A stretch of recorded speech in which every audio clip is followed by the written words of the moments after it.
I've learned my lessons. And so some lessons you have to learn by yourself, but some, if you can avoid learning them, it's not a bad thing. The advice that I think most people going...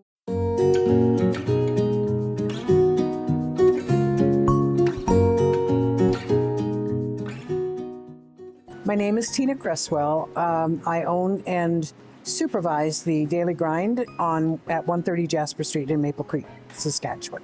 Well, about 10 or 12 years ago, a group of us got around a table with Jonathan Potts, who was then the Saskatchewan Tourism Director of Marketing, and we came to a plan for the destination area, which is now called the Hills-Grasslands destination area. I then sat on the board of that, and the Daily Grind was, of course, one of the charter members, if you like.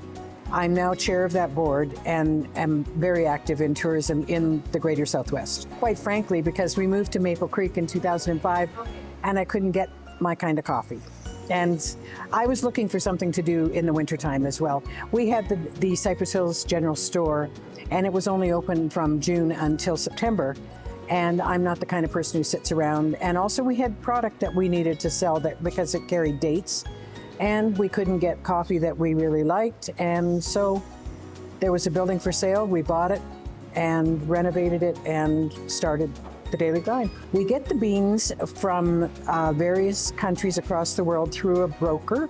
Our broker currently is in Calgary, and he is Colombian. He gets the beans by going to farms. They are sustainably produced, they are organic, and they are rainforest friendly. Our main roasts are blends of beans from South and Central America, but we also have beans from Tanzania and Kenya and Sumatra that we roast. My husband is the roaster. We have a small batch roaster and we roast on demand.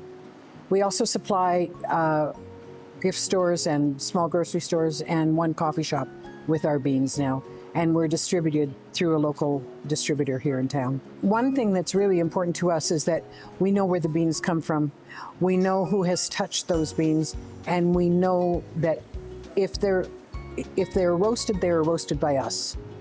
So we know how they've been handled basically from the beginning to the end. And also it's the same with our gelato. We make our gelato in-house. We know that it's milk and it's eggs and it's sugar and it's pistachios, or it's figs and it's goat cheese, and it's stuff that we know where it came from, we know what we've put into it, and we sell the finished product here. We have worked on our biscuits for several years. Valerie is our baker, and she has spent a lot of time perfecting the technique, perfecting the ingredients.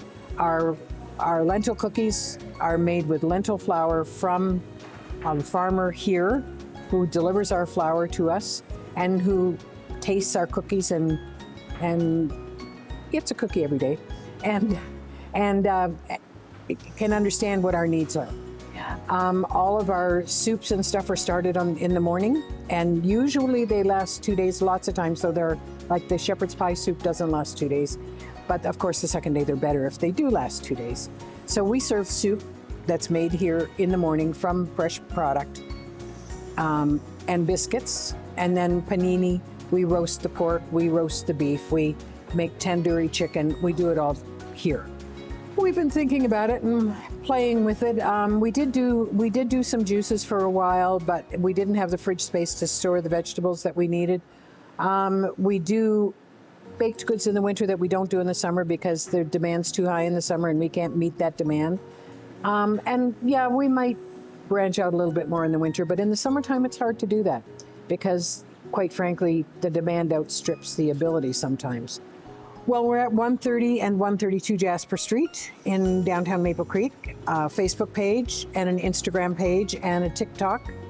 I think those are the things that we have. Heather is our social media person, and she does slow motion videos of someone making coffee and ice cream coming out of the churn and, stuff like that. First of all, I want to make clear that I support young entrepreneurs. I believe that any advice that I give them is well thought out and hard won. I've done it, and I've learned my lessons. And so some lessons you have to learn by yourself, but some, if you can avoid learning them, it's not a bad thing. The advice that I think most people going into business for the first time should remember or should take to heart is that they have to define and decide what success is. What is success to you? Because if you don't meet your own goals, you're not going to succeed. For me, people comes before profit. Community service comes before personal service, and staff well-being comes top of mind, always, because you have to keep your staff's needs first and foremost. They're not doormats, they're people. And we have young mothers here who, with babies that have childcare issues or their kids get sick. We have people facing family tragedy and people facing other kinds of challenges. And you can't just expect them to leave all of that stuff at the door. You have to accommodate them. We make sure that our staff have a group insurance plan, which is unusual in small business these days, because they have to get their teeth fixed. It affects their job performance and their attendance. And quite frankly, if they're paid by the hour, they can't afford to take time off. So we make sure that those things are in place for them.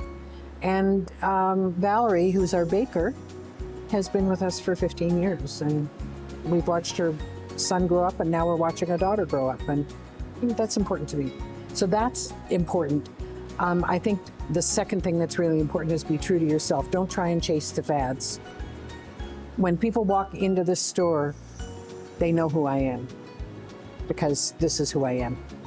And this is what they can expect from us, is homey, comfortable, careful, considerate, and a little bit funky. And that's who we are.